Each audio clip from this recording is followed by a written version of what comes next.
Welcome to the Refusion Podcast, where we transform patient care. Welcome back to another episode of the Refusion Podcast. I'm Jennifer. And I'm John. Today we're covering, is your practice visible to AI? Find out with this 10-point audit. Yeah, and to give you all a clear overview of this deep dive, we are really digging into a stack of industry articles, the audit framework itself, and some pretty wild recent research on shifting digital behaviors. Right, because our mission today is to figure out exactly how these AI platforms, things like ChatGPT, Perplexity, and Bing Copilot actually evaluate and recommend healthcare practices. Patients just aren't looking at traditional map layouts anymore. Exactly. They are asking AI directly for provider recommendations now. And the harsh reality is, if a practice isn't optimized for the specific signals those AI models are looking for, it is effectively invisible. Wow, yeah, invisible. So, based on the audit, before an AI can even consider recommending a doctor, it basically has to prove that the business actually exists in the physical world, right? Right, yeah. The absolute bedrock of that proof is having a verified Google business profile.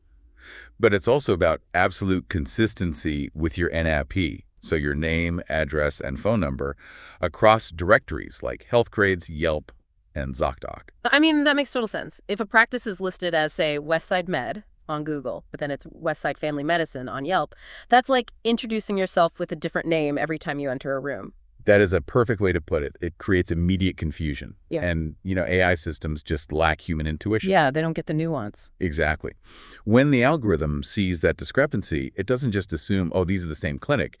Its confidence in the practice's identity drops. And it simply excludes that practice from its recommendations entirely to avoid giving a user bad data. Okay, so let's say the AI completely trusts the address and the name. It still has to figure out what you actually do, right? Like if the clinic is a podiatrist or a cardiologist. Yeah, and that is where structured data comes in. The audit points specifically to physician and medical business schema markup as the solution here. Okay, wait, let me push back on that for a second. AI models are incredibly advanced now. Can't an AI just scrape a regular About Us page and figure out what a practice does using natural language processing? Why do we still need rigid schema code? That's a fair question. But while natural language processing is powerful, AI still really prioritizes computational efficiency. Oh, I see. Yeah. Scraping and trying to interpret a dense corporate history page takes processing power and, frankly, leaves room for ambiguity. Schema acts like a digital name tag built directly into the background code. It hands the AI the exact data points on a silver platter. That makes a lot of sense, but the visible content still matters too, right? Oh, absolutely. The text on the site needs to shift toward conversational formats. AI overviews are currently covering over 90% of symptom searches. 90%? That's huge. Yeah, and a quarter of patients are using voice assistants now. So having a conversational FAQ page is essential because it answers the exact natural language queries users are feeding into their devices. Okay, so knowing what a practice does is one thing, but deciding it's actually good at it is a whole different ballgame. Once the AI understands the specialty, it has to evaluate if the practice is trustworthy enough to recommend. Right, and the sources show that reviews are now functioning as hard algorithmic trust signals. The AI is programmed to evaluate review volume, response rates, and especially recency. Recency is a big one. I saw in the data that 40% of patients view reviews older than 1 to 2 years as totally irrelevant. Yep, and the AI agrees. The algorithms are built to reflect that exact user preference. They equate high review velocity with a high-functioning, currently operational practice. So a clinic with 50 five-star reviews from 2021?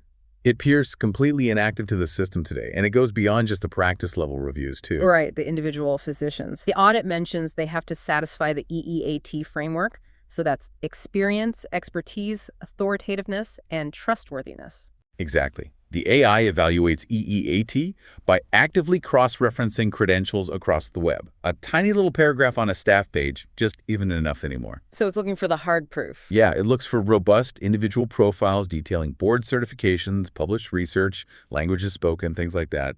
If it can't cross-verify a doctor's expertise across multiple authoritative databases, it just won't push their name to a prospective patient. Wow.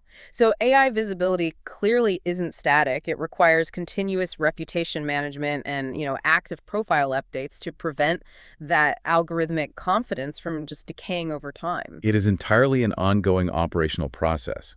Leaving discoverability to chance means you're missing out on this huge, growing segment of patients who rely entirely on generative AI for their healthcare decisions. Which means you really need to know exactly where your practice stands today to uncover any hidden visibility gaps. So we want you to visit Repugen.com and schedule a free demo to assess your AI visibility and reputation management. Yeah, definitely do that. Don't wait until your patient volume suddenly drops to figure out that the algorithms just stopped seeing you.